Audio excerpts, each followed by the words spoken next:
भद्राद्री कोत्तागुड़म जिले के आश्वरावपेट में तेज हवाओं के साथ ज़ालाबारी हुई। हवा की अचानक तेज झोंके ने टाउन में वाक़ई दुकानों के होर्डिंग्स और बोर्ड्स को उड़ा दिया।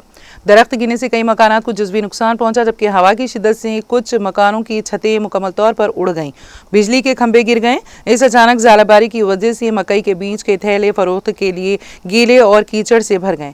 बरसाती नालों का पानी भर गया और सड़कों पर पानी जमा हो गया। कई मुकामात पर बिजली की तारें मुनक़ते होने की वजह से टाउन में बिजली की सप्लाई बंद कर दी गई और बिजली की लाइनों पर लगे दरख्तों को हटाकर दोबारा काम शुरू किया जा रहा है।